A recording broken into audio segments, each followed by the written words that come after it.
Breast feeding వల్ల బేబీకి ఎన్ని అడ్వాంటేజెస్ ఉన్నాయో మనందరికీ తెలుసు. కానీ బ్రెస్ట్ ఫీడింగ్ ఇవ్వడం వల్ల మదర్కి ఎన్ని అడ్వాంటేజెస్ ఉన్నాయో ఈరోజు తెలుసుకుందాం. Hi, I'm doctor Ooha Srinivas, consultant gynaecologist, Veera hospital, MVP colony, Visakhapatnam. First important thing వచ్చేసి ఫాస్టర్ రికవరీ. మీరు ఎంత ఎక్కువ బ్రెస్ట్ ఫీడింగ్ ఇస్తే అంత తొందరగా గర్భసంచి అనేది నార్మల్ సైజ్కి రిటర్న్ అవుతుంది. అది కాకుండా మీకు బ్లీడింగ్ కూడా తగ్గుతుంది అండ్ మీ రికవరీకి కూడా ఇది హెల్ప్ చేస్తుంది.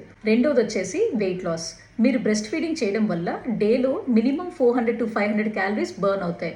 So yes, it's a natural fat burner. ఇది పోస్ట్ పార్టమ్ వెయిట్ లాస్కి చాలా బాగా హెల్ప్ చేస్తుంది. థర్డ్ వన్, మీకు ఒక ఇంట్రెస్టింగ్ విషయం తెలుసా? ఎక్కువ కాలం బ్రెస్ట్ ఫీడింగ్ చేయడం వల్ల మీకు ఒవేరియన్ అండ్ బ్రెస్ట్ క్యాన్సర్ వచ్చే రిస్క్ అన్నది తగ్గుతుంది అండ్ ఇది సైంటిఫికల్లీ ప్రూవెన్. ఫోర్త్ వన్, మీరు ప్రతిసారి బ్రెస్ట్ ఫీడింగ్ ఇచ్చినప్పుడు ఆక్సిటోసిన్ అనే హార్మోన్ రిలీజ్ అవుతుంది. This is also called as love hormone. దీనివల్ల మీకు మీ బేబీకి ఒక ఎమోషనల్ కనెక్షన్ అన్నది ఏర్పడుతుంది. దీనివల్ల ఫ్యూచర్లో బేబీని హ్యాండిల్ చేయడం మరింత ఈజీగా మారుతుంది. Last and important thing, breast feeding వల్ల పోస్ట్ పార్టమ్ డిప్రెషన్ వచ్చే ఛాన్సెస్ తగ్గుతాయి. రెగ్యులర్ బ్రెస్ట్ ఫీడింగ్ వల్ల మూడ్ హార్మోన్స్ అనేవి స్టెబిలైజ్ అవుతాయి. మీకు యాంగ్జైటీ, డిప్రెషన్ వచ్చే ఛాన్స్ కూడా తగ్గుతుంది. So my dear mothers, breast feeding వల్ల బేబీకే కాదు మీకు కూడా చాలా అడ్వాంటేజెస్ ఉన్నాయి. ఇలాంటి ఇంపార్టెంట్ ఇన్ఫర్మేషన్ కోసం do follow my channel. Thank you.